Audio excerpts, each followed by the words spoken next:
everyone, welcome to Akhil Foodies channel. So இன்னைக்கு நாம செய்ய போற புரோட்டா. So first subscribe பண்ணாதவங்க subscribe பண்ணிக்கோங்க. வாங்க நம்ம வீடியோக்குள்ள போய்க்கலாம். நான் 4 கப் அளவுக்கு மைதா மாவு எடுத்துர்க்கேன். இந்த இடத்துல பேக்கிங் சோடா கொஞ்சோண்டு, உப்பு நல்லா கலக்கிக்கோங்க. இப்போ நம்ம தண்ணி கலந்துக்கலாம். கொஞ்சம் கொஞ்சமாக தான் கலக்கணும்.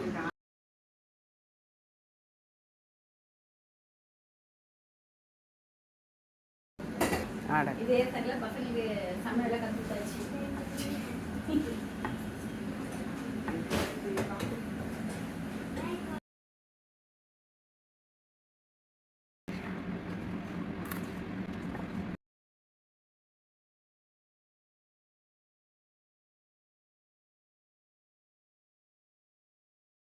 ஸோ ஃப்ரெண்ட்ஸ், இது உங்களுக்கு தெரியாது எவ்வளோ நேரம் பிசையணும்னு. ஸோ ஃப்ரெண்ட்ஸ், 10-15 மினிட்ஸ் நல்லா பிசைஞ்சாதான் உங்களோட புரோட்டா நல்லா இந்த லேயரு சாஃப்ட் எல்லாம் சூப்பராக வரும். பிசையணும் நல்லா.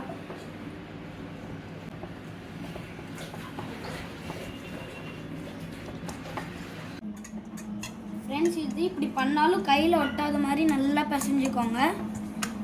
ஒரு ஈர துணியை போட்டு மூடி வச்சிருங்க. ஒரு 10-15 மினிட்ஸ் அப்படியே வச்சிருக்கோம்.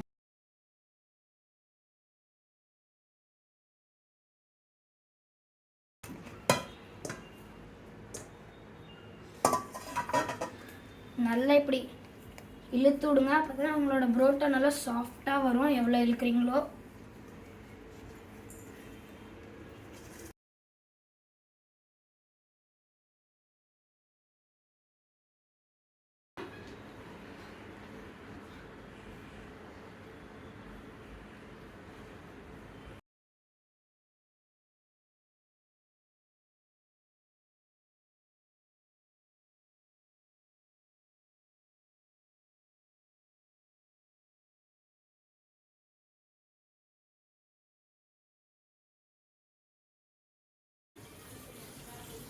இப்போ நல்லா ஒருக்கா இழுத்து ஒரு பால் ஷேப்பில் ஆக்கிடுங்க.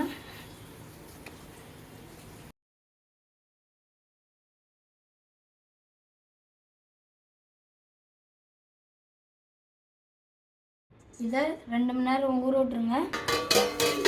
ஃப்ரெண்ட்ஸ், இந்த மாவு நல்லா 2 hours ஊறிடுச்சு. பாருங்கள் எவ்வளோ சாஃப்டாக இருக்குன்னு.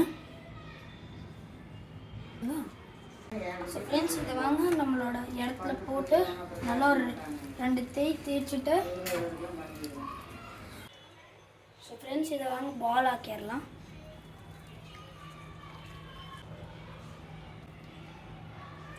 ஸோ ஃப்ரெண்ட்ஸ், பாருங்கள் நம்மளோட பால் எப்படி வந்திருக்குன்னு. இதே மாதிரி எல்லா மாவுலேயும் பண்ணிடலாம். ஸோ பாருங்கள் நம்மளோட எல்லா பால்ஸும் ரெடி.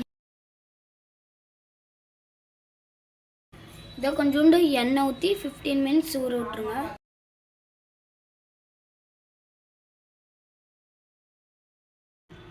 ஸோ 15 மினிட்ஸ் ஊறிடுச்சு. இப்போ வாங்க புரோட்டா செய்கிறதுக்கு பண்ணிக்கலாம். ஈஸி நம்ம ரெடி பண்ணிடலாம் புரோட்டாவை. ஃபஸ்ட்டு இதை நல்லா இப்படி பண்ணிக்கோங்க.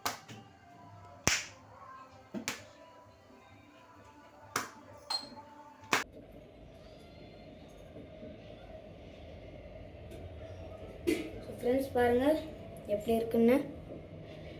வாங்க நல்லா அழுத்திக்கோங்க நம்ம புரோட்டாவுக்கு.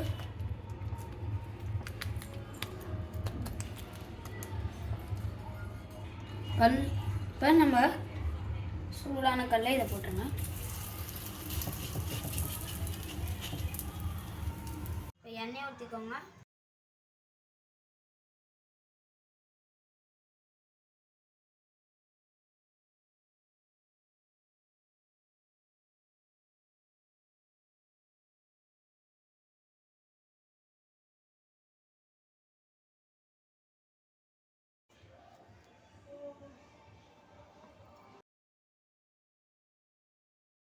நம்மளோட புரோட்டா சால்னா ரெடி ஆயிடுச்சு. வாங்க இதை டேஸ்ட் பண்ணிக்கலாம்.